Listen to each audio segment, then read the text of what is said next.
le monde et bienvenue à Place aux experts, une présentation du Salon des aînés 50 ans et plus de Laval. Très contente de recevoir ma collègue coordonnatrice au Mauve, Sophie Marcotte, cette semaine pour l'édition spéciale, la dernière en fait, du Salon 2022. Donc bienvenue. Ben merci. Ça va bien? Ben oui, toi? Ben oui, super. Donc aujourd'hui, on présente le projet Nomade de l'organisme Mauve. Donc en gros, c'est quoi ce programme-là? Dans le fond, le programme Nomade, c'est vraiment tout ce qui est la distribution des produits d'incontinence. Donc c'est vraiment créé dans le but de faciliter la vie autant des aînés que des proches aidants. Parce que les proches aidants, des fois, sont super occupés, des fois, ils sont loin. Avec le programme Nomade, dans le fond, c'est vraiment des produits d'incontinence livrés à domicile. Donc, ça se fait au téléphone. Les premiers rendez-vous, c'est sûr que ça se fait en personne pour prendre la mesure et tout. Mais sinon, c'est vraiment des produits d'incontinence livrés à domicile, adaptés aux besoins. Donc, après ça, les proches aidants, ils ont juste à me téléphoner, puis c'est livré à la maison. Qu'est-ce qui différencie le service que tu offres versus une pharmacie qui livre à domicile? Dans le fond, le service qu'on offre, premièrement, c'est vraiment un service plus adapté. Je prends vraiment le temps en personne d'aller chez la personne, justement, de lui expliquer comment prendre les mesures, parce que c'est pas tous les produits qu'il fait à tout le monde.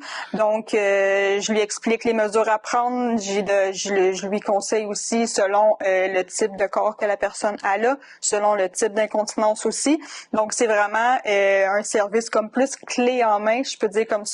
Puis moi, dans le fond, je fais affaire avec 2 compagnies, Tena et Prevail. Donc, il y a vraiment une grande gamme de produits là, qui est offerte. Super. Est-ce que l'incontinence vient avec la vieillesse ou il y a tout type d'incontinence à n'importe quel âge? L'incontinence vient pas avec la vieillesse. C'est plutôt un symptôme qui est lié à quelque chose. Si quelqu'un vous dit « vous êtes vieux, vous faites de l'incontinence, c'est normal », faut pas accepter ça. Faut essayer de trouver où est-ce que ça vient. Donc c'est soit des médicaments, ça peut être aussi l'alimentation, l'accouchement là, tu sais, si on accouche, les muscles sont plus faibles. Donc non, il n'y a pas d'âge pour faire de l'incontinence. Autour de tout ça, est-ce que le programme Nomade offre des conseils, des astuces pour justement orienter la personne dans les symptômes ou ces choses-là, contrairement, exemple, justement, aux pharmacies? Dans le fond, nous, on offre des conférences. Donc, c'est vraiment, on donne des pistes, parce que, tu sais, je suis pas médecin non plus, mais on donne des pistes de avez-vous changé de médication? Avez-vous changé d'alimentation? Est-ce que vous buvez 8 cafés par jour? Si on boit 8 cafés par jour, ben on va aux toilettes plus souvent. Si vous buvez de l'eau pétillante, ben oui, ça active la vessie aussi. Donc, je donne des pistes pour le questionnement qu'ils peuvent avoir avec leur médecin. Oui, les pharmaciens, ils vont poser 2-3 questions, mais ils vont pas aller plus en détail.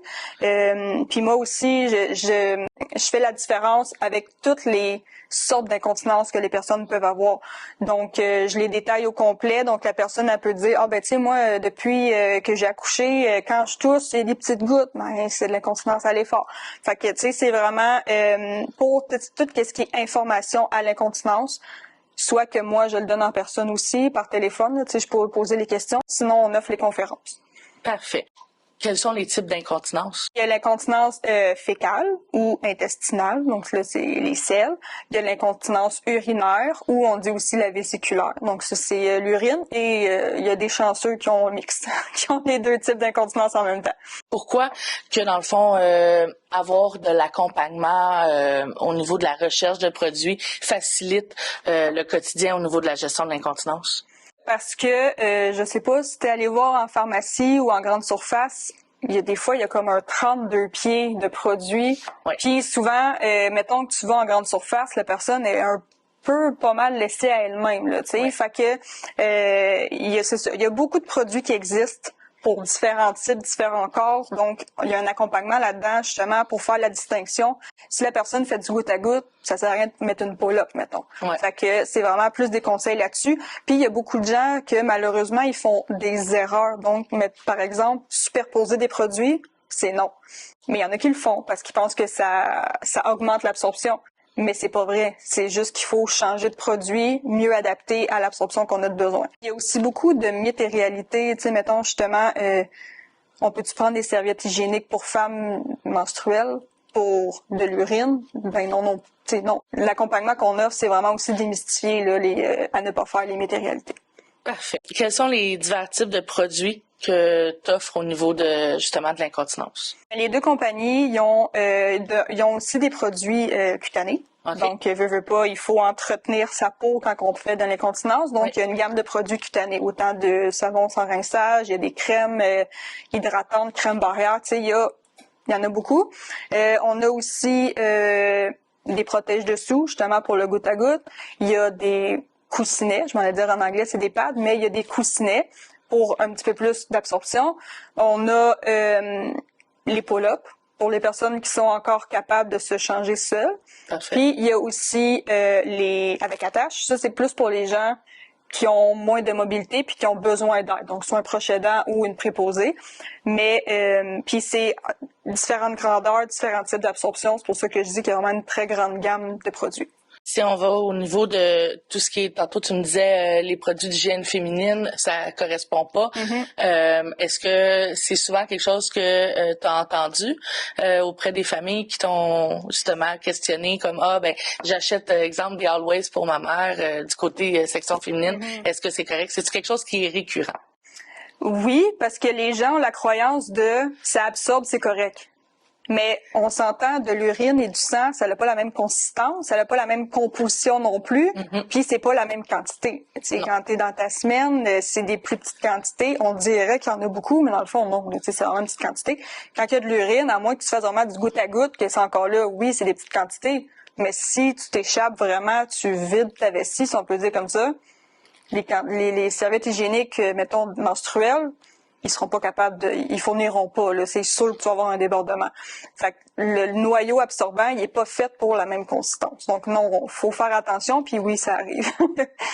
Et comment les familles on peut faire justement pour en apprendre davantage? Sur notre site Internet, qui va être affiché ici, il y a une section incontinence, puis il y a un formulaire que les gens peuvent remplir. Moi, je le reçois, puis je peux les contacter.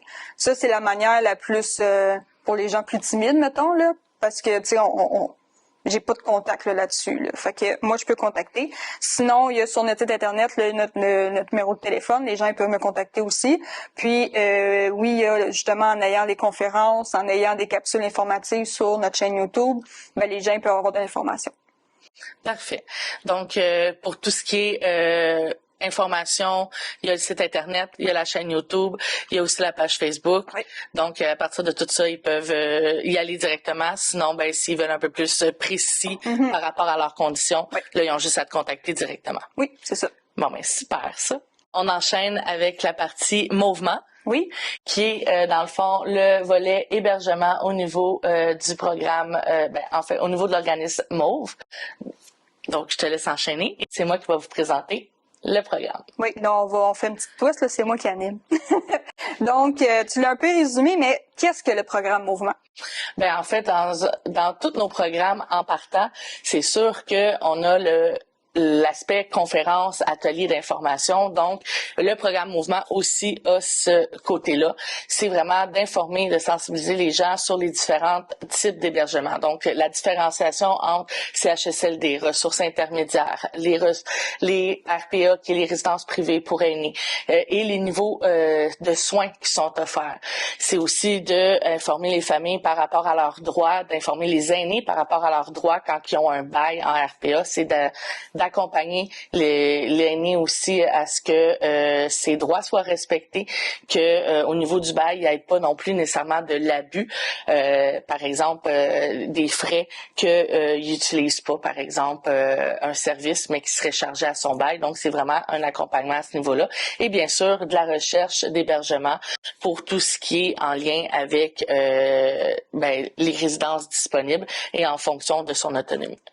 Pourquoi avoir besoin de chercher un milieu de vie s'il y a des soins à domicile du CLSC? Parfois, ça suffit pas d'avoir le service à domicile. Parfois, le domicile il est physiquement pas adapté non plus. Donc, si la personne tombe, exemple, à mobilité réduite, si elle n'a pas la capacité d'adapter son milieu de vie puis qu'elle est plus capable de sortir, par exemple, ça met des freins et des risques aussi. S'il y a un incendie, elle peut pas sortir de chez elle. Donc, l'orienter vers une résidence peut être plus approprié. Parfois, le proche aidant est épuisé. Lui, il travaille, par exemple, il y a des enfants à s'occuper, etc. Donc, ça arrive que le proche aidant ne peut plus non plus donner suffisamment de présence et de sécurité à l'aîné. La maladie aussi. Donc, avec toutes l'évolution de la vieillesse, ben des fois ça engendre que c'est pas ce qui est offert par le CLSC n'est pas suffisant. Donc à partir de là, soit qu'on arrime des services de privé, mais si la personne n'est pas financièrement dans la capacité, ben il vaut peut-être mieux aller en hébergement, là. C'est quoi la différence entre ce que nous, on offre puis ce qu'une agence va offrir aux gens? Dans un premier temps, on travaille pas avec toutes les résidences privées pour aînés. On travaille avec des résidences privées que nous avons choisies dans notre réseau. Fait que ça fait une différence à ce niveau-là. Par la suite, on a aussi tout ce qui est le volet accompagnement.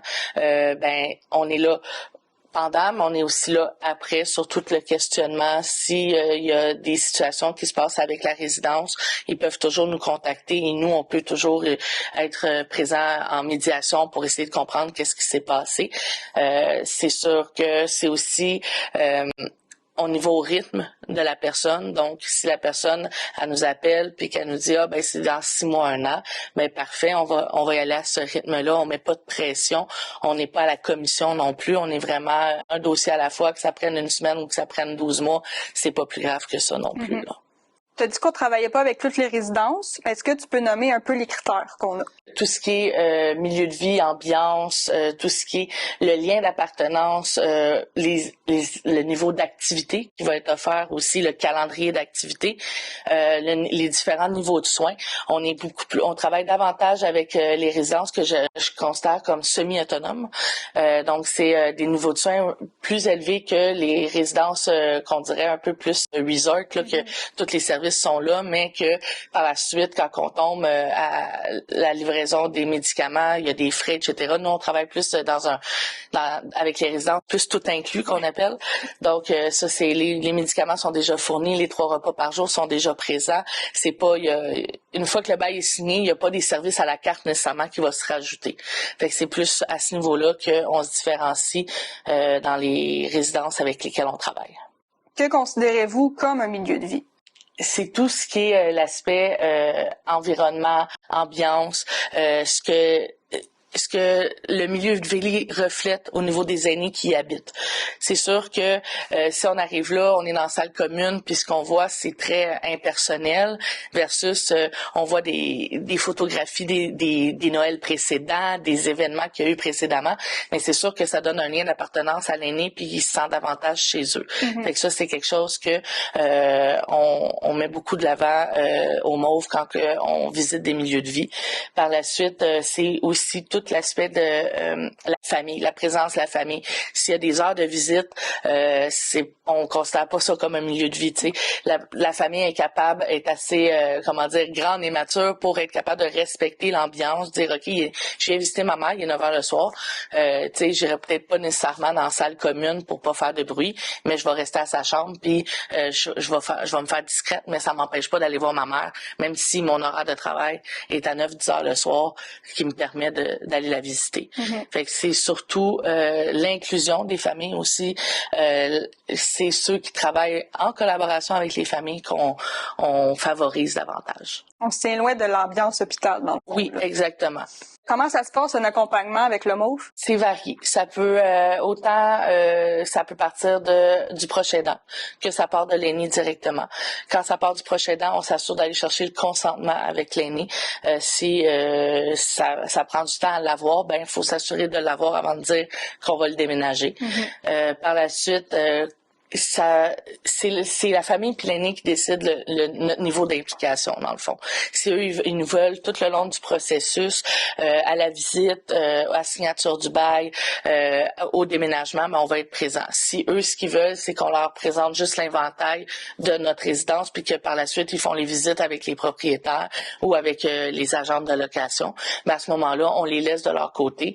Mais c'est sûr que favoriser un accompagnement, nous ça nous permet de justement d'être présent de prendre des notes, de ressortir les bons et les mauvais côtés et qu'on se rend compte après à tête reposée puis qu'on pèse les pour et les contre de chacune des résidentes.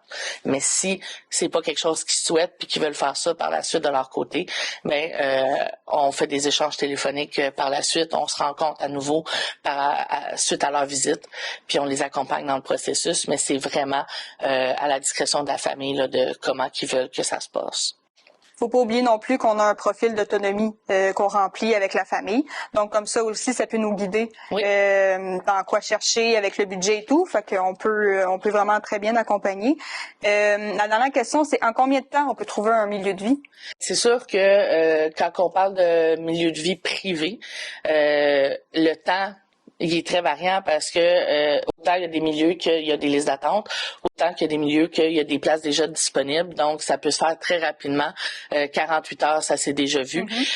Autant qu'on peut prendre, comme je disais tantôt, 12 mois avec la famille.